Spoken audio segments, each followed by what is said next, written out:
ये जनता जो है ना, ये मोदी जी को बाय बाय करने के लिए आई है। एक बार सभी लोग मोदी जी को बाय बाय कर दो।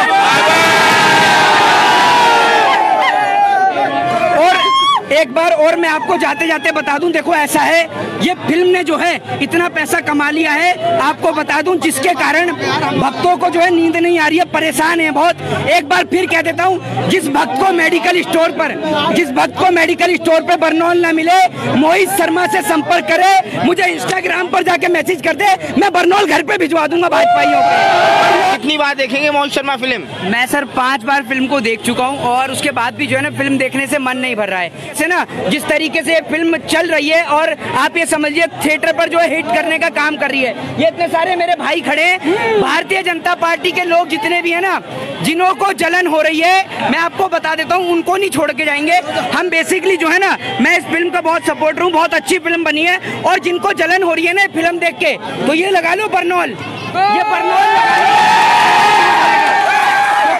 आप ये समझिए, भाजपाइयों को कुछ ज्यादा ही जल रहा है, इसीलिए जलन से बचाने के लिए भाजपाइयों के लिए बरनौल मेरे पास है। ये बरनौल जेब में ही रख कर लेके आया था, क्योंकि भाजपाइयों को ज्यादा जलन है।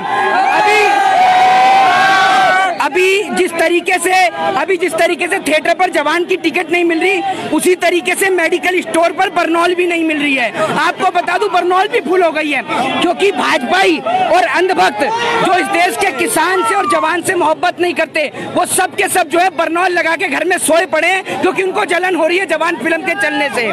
और ये फिल्म ऐसी फिल्म है कि अगर ऐसी फिल्म बनती रही ना, तो देश में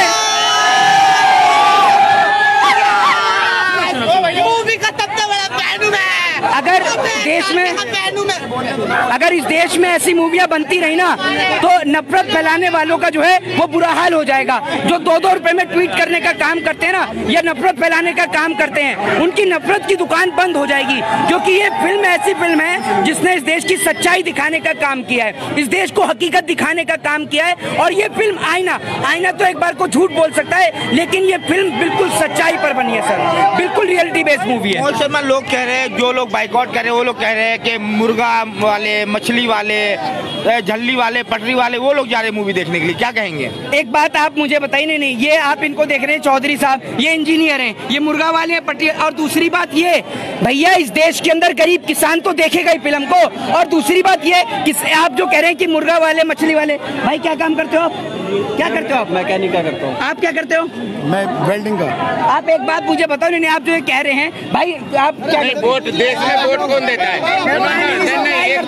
आप जो कह रहे हैं जो वोट राष्ट्रपति का पावर है, वो इसी पावर है। ये लोगों के वोट नहीं है क्या? और दूसरी बात ये, एक बात आप मुझे बताओ, बराबर है। इस देश में इतने बड़े बड़े थिएटर्स हैं, बहुत अच्छी जगह थिएटर्स हैं, सब हाउसफुल चल रहे हैं हर जगह के थिएटर्स। तो इसका मतलब क्या है? एक बात आप मुझे बताइए ना भैया, फिल्म अच्छी है, और जिसको देश के किसान से और जवान से आपत्ति है, जो हिंदू मुसलमान में बिजी है, मंदिर और मस्जिद में बिजी है, और जिसको इस देश में दंगों से प्यार है, सिर्फ वो इस फिल्म का विरोध कर रहा है। और जो विरोध कर रहा है, उसके लिए बता दूं, मेरे पास बरनौल का स्टॉक रख रखा है।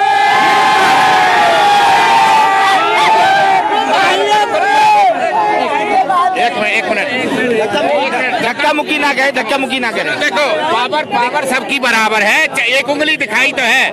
वोट उसकी भी इतनी है, वोट मेरी भी उतनी है, वोट राष्ट्रपति की भी उतनी है, प्रधानमंत्री की भी उतनी है, समझ रहे हैं? चाहे रेहड़ी पटरी वाला, चाहे किसान है, चाहे मजदूर है, चाहे कमेरा वर्ग है, वोट सबकी बराबर, वैल्यू सबकी एक बराबर है। बाबा साहब ने बोला था कि मैंने एक ऐसी व्यवस्था कर दी है जिससे कि अब महाराजा, सुनो, राजा महारानी के पेट से पैदा नहीं होगा, मतपेटी से होगा। मतपेटी सबकी बराबर है, सबकी एक उंगली बराबर है। शाहरुख जी ने भी यही समझाया है कि उंगली का इस्तेमाल जब करोगे, ये आपका भाग बनाएगी।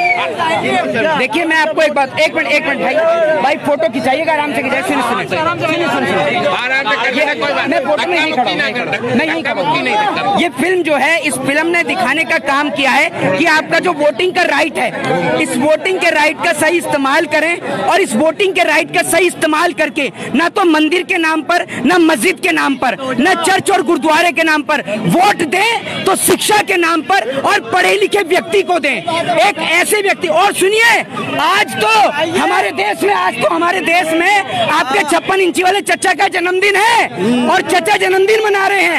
एक बात आप मुझे बताइए, देश महंगाई से जूझ रहा है, देश बेरोजगारी से जूझ रहा है, हमारे देश का सरहद पर जवान शहीद हो रहा है, खेत में किसान आत्महत्या कर रहा है और चचा जन्मदिन मना रहे हैं। चचा, आपको शर्म नहीं आती जन्मदिन मनाते हुए कि हमारा जवान शहीद हो रहा है और आप जो है वो वहाँ पर वो जन्मदिन मना रहे हो? शर्म नहीं आती आपको? फेयरवेल पार्टी है यार, हो जान दो मोहित शर्मा, बहुत दिन हो गए, 10 साल हो गए, नहीं समझ रहे मोदी जी को। फेयरवेल पार्टी है, फेयरवेल पार्टी को हो जाने दो। ये प्रधानमंत्री पोस्ट पर देश के प्रधानमंत्री जी का आप ये समझ लीजिएगा ये आखिरी जन्मदिन है, क्योंकि इस बार के बाद इस देश की जनता टाटा बाय बाय कर देगी। मोदी जी को बाय बाय करेंगे या नहीं, ये आप समझ लीजिए। ये जनता जो है ना, ये मोदी जी को बाय बाय करने के लिए आई है। एक बार सभी लोग मोदी जी को बाय बाय कर दो। और एक बार और मैं आपको जाते जाते बता दूं, देखो ऐसा है, ये फिल्म ने जो है इतना पैसा कमा लिया है, आपको बता दूं, जिसके कारण भक्तों को जो है नींद नहीं आ रही है, परेशान है बहुत।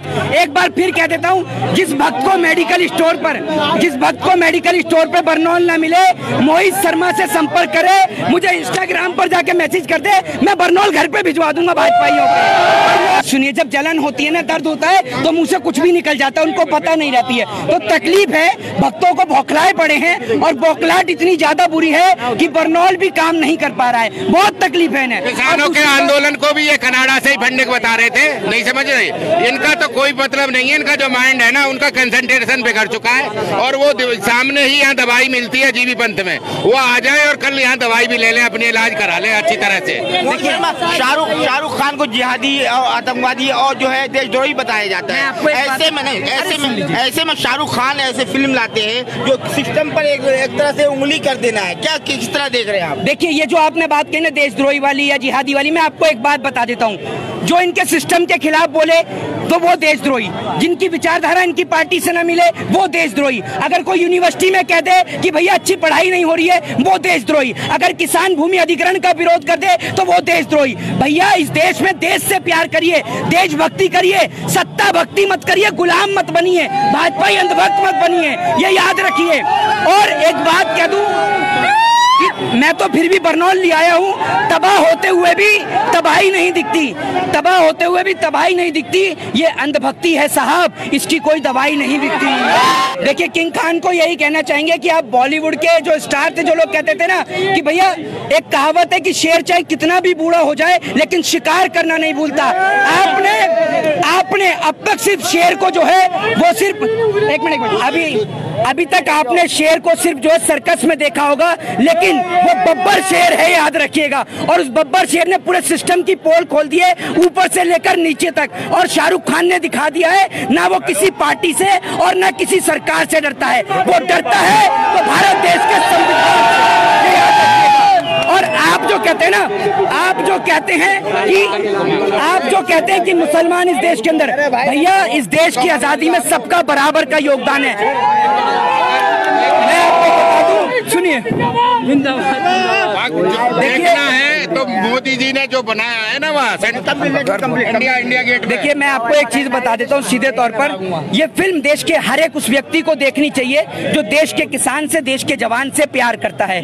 ये सिस्टम्स की पोल खोलने का काम कर रही है। इस फिल्म ने दिखाया कि हमारे देश में 40,000 रुपए के लिए महज देश का किसान आत्महत्या करता है और हमारे देश के व्यापारियों को, उद्योगपतियों को कुछ नहीं कहा जाता। इस किसान को निमंत्रण करने वाला जो सीन था, वो सीन देखकर आपको कैसा लगा? भाई, पूरा दिल बिल्कुल झकझोर दिया था और मैं तो रोया भी बहुत हूँ, डिप्रेशन में आ गया था।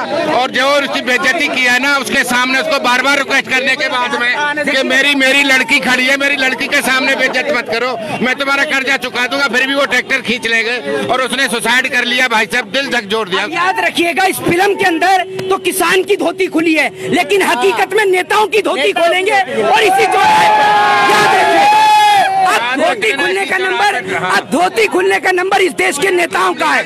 या तो हकीकत में अपना झोला लेकर देश से फरार हो जाएं, नहीं तो इस देश की जनता देश के लूटने वाले नेताओं को अब छोड़ने वाली नहीं है। और आपका मंदिर मस्जिद हिंदू और मुसलमान नहीं चलेगा। हम इस देश के लिए अपना सर कटवा भी सकते हैं और अपनी जान भी दे सकते हैं, याद रखिएगा, देश के लिए।